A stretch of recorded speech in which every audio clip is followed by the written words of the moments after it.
তুমি বর্ণশ্রেষ্ঠ ব্রাহ্মণ, তোমার 11 দিন আর আমার 1 মাস, এইটা তোমায় নিয়ে নেবো না। কিল খাইছো? আরে কিলে সোজা বানাই দেবো।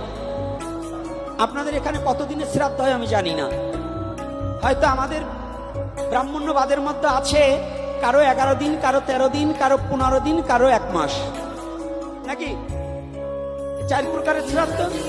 মানে ঔষধ পালন বিধি, ভারতের সংবিধান রায়প্রাপ্ত কাগজ, তাহাতে আছে সমস্ত জাতির 11 দিন ওষুধ। সমস্ত জাতির কতদিন? 11 দিন। তার যুক্তি তর্ক যদি এখানে কোনো ব্রাহ্মণ থাকেন, কোনো বৈষ্ণব থাকেন, কোনো পণ্ডিত থাকেন, দাঁড়িয়ে আমাকে প্রশ্ন করুন, আমি আপনাকে বুঝিয়ে দিচ্ছি। আর যদি আপনি বলেন যে না গুলামি করেন, তাহলে আসুন আমারটা মেনে নিতে হবে, আর না হলে আপনি আমাকে বুঝিয়ে যেতে হবে। কারণ বুঝিয়ে যেতে হবে এটাই, সমস্ত আমরা কি সনাতনী, আদি পিতার নাম কি মনু, মাতার নাম কি শতরূপা, ব্রাহ্মণের আদি পিতা মাতার নাম শতরূপা মনু, ক্ষত্রিয়রও তাই, বৈশ্যরও তাই, শূদ্রেরও তাই। তাহলে যদি একই মা বাবা হয়, তাহলে আমাদের 4 রকম শ্রাদ্ধ ব্যবস্থা এবং 4 রকম ঔষধ হবে কেন? তুমি বর্ণশ্রেষ্ঠ ব্রাহ্মণ, তোমার 11 দিন আর আমার 1 মাস, এইটা তোমায় নিয়ে নেবো না। কিল খাইছো? আরে কিলে সোজা বানাই দেবো। কথাটা বোঝেন নাই? এই কুসংস্কারকে পরিবর্তন করে সমস্ত জাতির 11 দিন ওষুধ। যদি আপনাদের ব্রাহ্মণ আপনাদের 11 দিন না মানে, যারা আগের 1 মাস ছিল তাদের এখন 15 দিন ওষুধ করা দিয়েছে না? হচ্ছে কিনা? তাহলে 1 মাসেরটা 15 দিনে আসলে 15 দিনেরটা 13 দিনে যাবে, আর 13 দিনেরটা 11 দিনে চলে যাবে। যদি ওইটা কোনো শাস্ত্রে থাকে তাহলে এটাও আছে, আছে কিনা?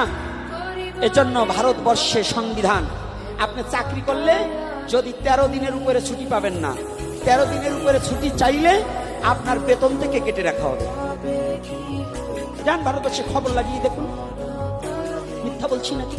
আর আমার এই ইউটিউব চ্যানেলটা তো, এই যে যতগুলো চ্যানেল আসছে, এটা তো খালি বাংলাদেশ সীমাবদ্ধ নয়, সারা বিশ্বে ছড়িয়ে যায়। আমার কথাগুলো সারা বিশ্বে ছড়িয়ে যায়।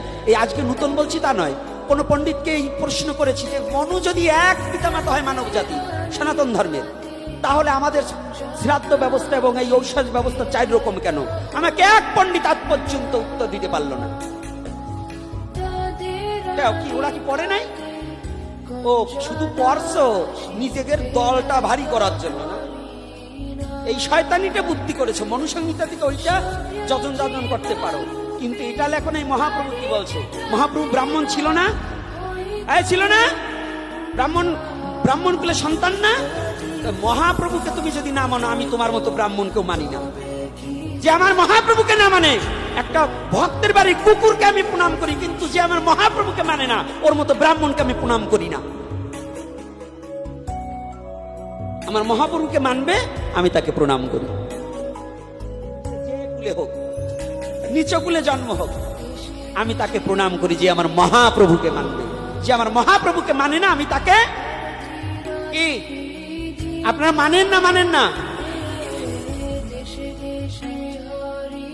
তাহলে গেল এখানে মীমাংসা। আর বর্ণবাদের কথা আর কি বলবো, আজকে এত বকাবকি করবো না, বর্ণবাদের কথা বলবো না। আবার যদি কোনোদিন আনবেন না, তা আমি ভালো জানি যে আর কোনোদিন আমার নিমন্ত্রণই করবেন না।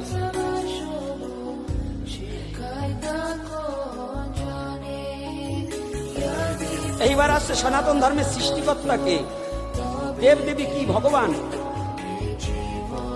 সনাতন ধর্মের সৃষ্টিকর্তাকে, ধর্মের সৃষ্টিকর্তাকে না জীব সৃষ্টিকর্তাকে? কোনটা? প্রশ্নের তাৎপর্য কিন্তু দুটো। এই প্রশ্নে আমি উত্তর দিলে কিন্তু এত সহজা দিতে পারবো না। ধর্মের সৃষ্টিকর্তা সাক্ষাৎ ভগবান। ভগবান ভিন্ন কোন ধর্ম সৃষ্টিকর্তা হতে পারে না।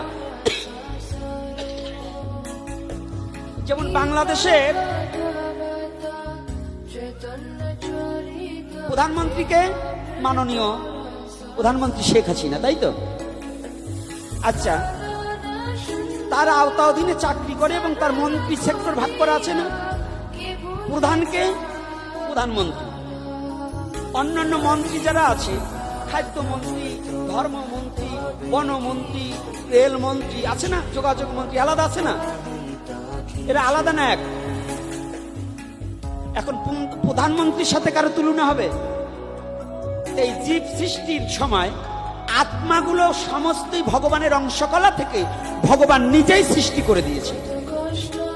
ওই আত্মাগুলো ব্রহ্মার কাছে দিয়ে বলছে, ব্রহ্মা এই বডিটা সৃষ্টি করে পৃথিবীতে জীবকে পাঠাবে, এই দায়িত্ব তোমার প্রতি দিলাম। এজন্য সাধারণ জীব যারা এই দেহ সৃষ্টির কর্তা যিনি, তাকে আমরা ব্রহ্মা বলে, সৃষ্টিকর্তা বলে মানি। কিন্তু ধর্ম সৃষ্টির কর্তা যিনি, তিনি পরম পুরুষ পরমেশ্বর ভগবান শ্রীকৃষ্ণ। কথাটা কি বুঝতে পারছি? আর দেব দেবতা কখনোই ভগবান নন। দেবতার ভজনা করলে দেবলোকে যাইবে, কৃষ্ণের ভজনা করলে গোলোকে প্রাপ্তি হবে। গেল, এই প্রশ্ন করলাম, সমাধান